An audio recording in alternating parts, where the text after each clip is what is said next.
आज पहला model paper है जो बोर्ड परीक्षा से संबंधित में प्रश्न है। तो इसमें पहला क्वेश्चन है, दिया है मासा, किन्हीं दो संख्याओं का मासा है 9 और इन्हीं संख्याओं का निकालना है लासा का। तो एक सूत्र होता है, जैसे मासा गुणा लासा बराबर पहली संख्या गुणा दूसरी संख्या, या ये ले सकते हैं दोनों संख्याओं का गुणनफल। दोनों संख्याओं का गुणनफल। ठीक है, ये मासा यहाँ पर दिया है 9, तो यहाँ पर 9 लिख देंगे। ये लासा नहीं पता, ऐसे x मान लेते हैं। दोनों संख्या गुणनफल है 99 और 153 का गुणा कर लेंगे, तो x बराबर आ जाएगा 99 गुणा 153, और ये वाला जो है गुणा में इधर भाग हो जाएगा, काट देंगे 11 बार।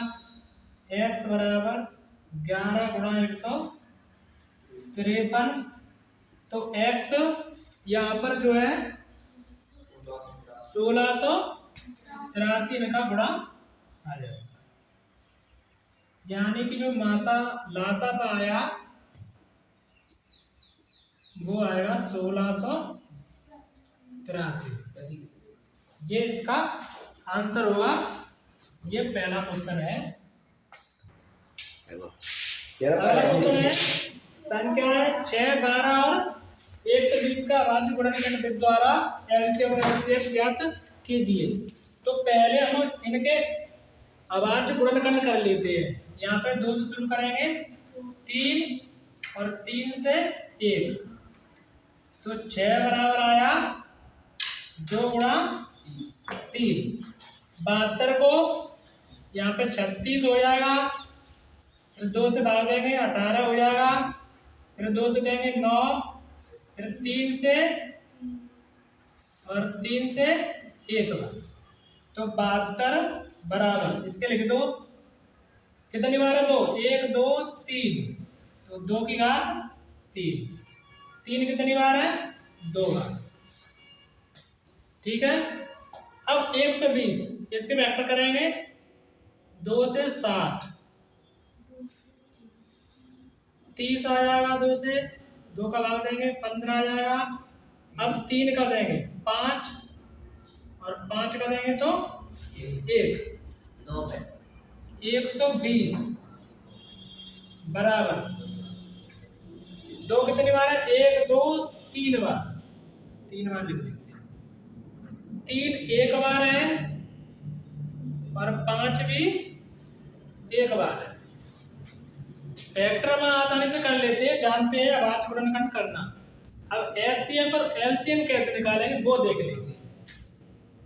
यहाँ लिख लेते हैं मासा बराबर, मासा इसका निकालना है तो इसमें जो देखेंगे 2 है, सभी में है 2, और 2 पर जो सबसे छोटी घात है वो 1 है, यहाँ पर ये अकेला। 3 ये और ये यहाँ पे 1 घात है, तो ये 3 और 2 इनका जब गुणा करेंगे तो आ जाएगा 6। ये हो जाएगा मासा। अब लासा कैसे निकालेंगे? लासा निकालने के लिए इसमें सबसे बड़ी घात 2 पर कौन सी है? 2 की घात 3 गुणा 3 की घात 1 2 1, तो बड़ी घात है इसमें 2, और 5 एक बार है तो यहाँ पर 5 लिख देंगे। 2 का घन यानी कि 2 घात 3 है, 8 आ जाएगा। 3 का 3 में यानी कि 3 का वर्ग गुणा 5, इन तीनों का क्या कर देंगे? गुणा 8 × 5 = 40 गुणा 9, तो आ जाएगा 360।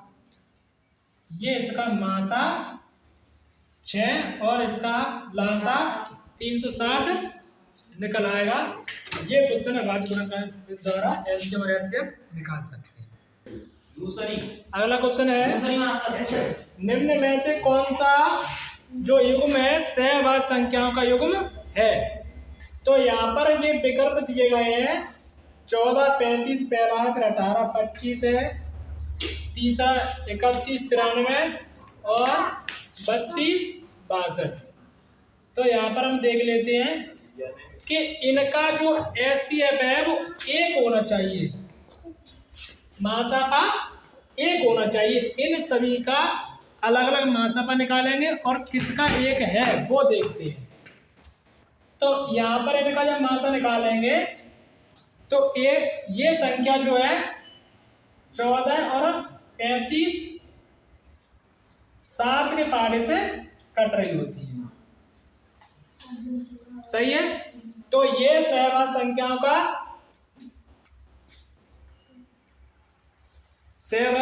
का ये युग्म नहीं है, ठीक है। 18 और 25, 18 और 25 ये है। इसका जब हम निकालेंगे तो ये संख्या किसी की भी आपस में किसी पहाड़े से नहीं कट रही होगी। अगला देख लेते हैं 31 और 93। ये 31 3 बार कट रहा है, यानी कि 3 का गुणा करते हैं तो 93 आ जाएगा। और 32 62 इसमें 2 भी आ रहा है, 2। तो ये संख्या भी यहाँ पर इसका एचसीएफ 2 होगा।